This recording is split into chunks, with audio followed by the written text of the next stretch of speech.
Hey everybody, you're watching Lit Sports Online on LitTube, and we are coming at you with the top 10 NFL draft picks. So Gerald, why don't you start by telling everyone what the picks are? Yeah, so first up, you had number one overall, Trevor Lawrence, no surprise. He went to the Jags. Zach Wilson at number two went to the Jets. Trey Lance went to San Francisco. Kyle Pitts, who arguably is probably one of the best athletes in this draft, went to the Falcons. Jamar Chase went to the Bengals. Jaylen Waddle went to the Dolphins at number 6. Number 7, Penei Sewell, offensive tackle, went to the Lions. Number 8, Jaycee Horn. Patrick Surtain went to the Broncos at 9, and number 10 overall, the Heisman winner, Devonte Smith from Alabama, went to Philly, or actually Philly traded up to get him. So hopefully it works out for him, unlike some of the picks they've done where they've moved up to get some receivers. But yeah, been an exciting draft night so far. It's really interesting to see people again. That's awesome as always. We're still virtual, but yeah, what do you guys think so far? Well, just generally speaking, I think it was a top 10 where we saw some safe picks and some relatively risky picks, given that these are all early draft picks. Obviously you had the 3 quarterbacks to go off the board first. Trevor Lawrence and Zach Wilson was pretty predictable. A lot of people were predicting that those guys were going to go to their respective teams in the Jaguars and the Jets. But I was actually a little shocked what happened at 3 with Trey Lance, because there was a lot of talk about possibly Mac Jones going there. Yeah. And there was also some speculation maybe Justin Fields would go there. But it was Trey Lance. And, I don't think it was a bad pick. I mean, he's definitely got some upside. He had that one college season where he threw 0 interceptions, had 28 passing TDs and double-digit rushing TDs. So that's huge production at a young age. But I guess the risk for me is that he's from North Dakota State. And so when you talk about these small school players, you got to wonder. And for a number 3 overall pick. So, and then I thought the best pick for me was Penei Sewell that the Lions picked at number 7. I think it's just a nice safe pick to take the number 1 ranked offensive lineman in the draft. Yeah. And I was probably the most shocked by what the Dolphins did with Waddle and what the Panthers did with Jaycee Horn, because those guys weren't really the consensus top picks for their position at those spots. But and then, of course, there's DeVonta Smith, who, serious size concerns there. He went at number 10. He's a really slim guy, and you just got to wonder if you can take those hits at the next level. What do you think, Ross? Well, Trey Lance, 3rd overall pick, played 17 college games. That basically is telling me that Jimmy Garoppolo is not going anywhere. No. Unless the Trey Lance can go crazy, he's going to almost have an Patrick Mahomes type season where he'll be a backup. Falcons, Jaycee said, we're sticking with Matt Ryan for 1 more year with Kyle Pitts, because they could have gone quarterback for the future there. And you can't beat a good luck whoever has to cover that. I've read somewhere they must love tight ends as much as the Ravens do. Now, Chase, interesting. Yes, he blew up when he was with Burrows at LSU, but Burrows couldn't have passed that well in the NFL because he kept getting hit. Should they have taken Sewell? Probably, but you'd rarely ever have a teammate sitting right there. That's basically what the Dolphins did with Waddle, because teamed him back up with Tua, and I think they determined he was the better fit for what they needed than Devonte Smith. And a lot of people say Waddle could have been up there with Smith if he didn't get hurt during his season. The cornerbacks surprised me. Yeah. But both, because a lot of people were saying this was going to be basically when was the first defensive player, and we had back-to-back. I think the Panthers got thrown off by Sewell not being there. I really think they thought he was going to be there.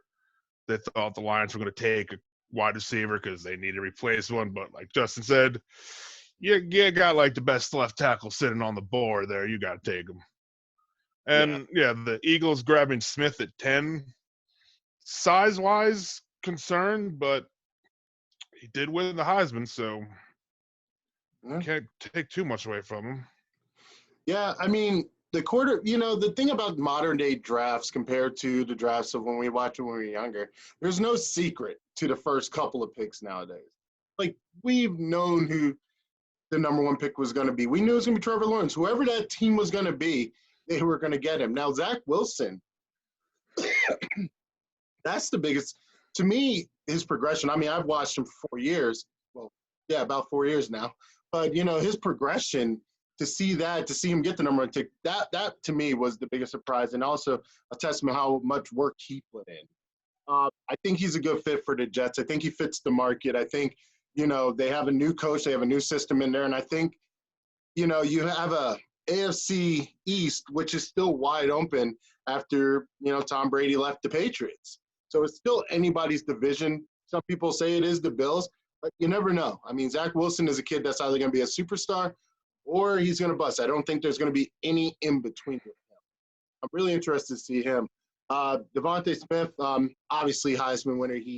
I'm surprised he didn't go a little bit earlier, but like you guys said, size is a big key issue. But you never know. I mean, he's got some time to bulk up before the season starts. I think that first hit's probably going to wake him up, but no, I think he'll be decent enough, though. But, yeah, first 10 picks, I'm pretty excited to see how these kids do, man. We're going to be covering this all weekend, though. Justin, anything else? Russ?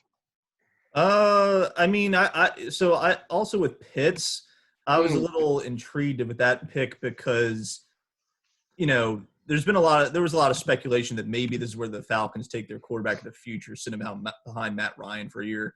Yeah. What's weird about the Pitts pick for me is he's like a really great tight end prospect, one of the best we've seen in a very long time. But tight ends take a while to develop typically, and you got to wonder if by the time Pitts really starts being a superstar tight end, if he's going to become that, will Matt Ryan already pretty much be done by that point? I'd imagine so. It's weird to me, and Ross knows about this. They took Hayden Hurst. They picked him up in a trade, and Hayden Hurst was our first-round pick the year we got Lamar Jackson. We actually picked him before Lamar. So, they already have a first-round talented, tight end who just didn't really get a lot of opportunities. Mark Andrews just went off that year.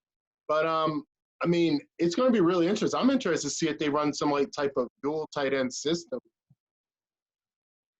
Yeah, I think the Falcons, not necessarily saying they should have done this with pick 4, but, that's a team that really needs defense, like more than a lot of other teams that can think of. And you got to wonder if they're going to address that with their next couple picks because – wow, they're just a team that really seems to be trying to keep pumping up their offense year after year, but they're not addressing the defense. And you got to wonder how far they can get doing that. Yeah, I am interested. Going forward in this draft, you still have Mac Jones. Again, we talked about a quarterback that the Falcons could have took. Mac Jones, wanted a decent quarterback out of Alabama. I am interested to see who picks him up. I think he could possibly go to the Steelers. Honestly, the Steelers need a quarterback. I think he's big enough and fits the mold of just what they might need there. The Redskins also a team that needs a quarterback. Wait, Ross, what are you saying? New England. New England? You think so? It's why winner. They're sitting there. They're sitting there at 15 right now. He's still on the board. That honestly could be he looks like a Patriot too. He has a clean cut look. As I told Colleen, he looks like an astronaut from the 60s. Like he just has that that prototypical quarterback look that I think the Patriots probably want. So. Yeah, unless if someone trades up the picks that coming up. I mean, from 11 down, since we're doing the top 10 right now. Yeah, I see one team maybe needing a quarterback before the Patriots. That's true. But we will cover it as the night goes on. We'll have a few more videos tonight, and also, of course, throughout the weekend, we'll be covering various picks too as well. So stay tuned. Don't forget to like and subscribe, and we'll talk soon. All right, Justin, cut.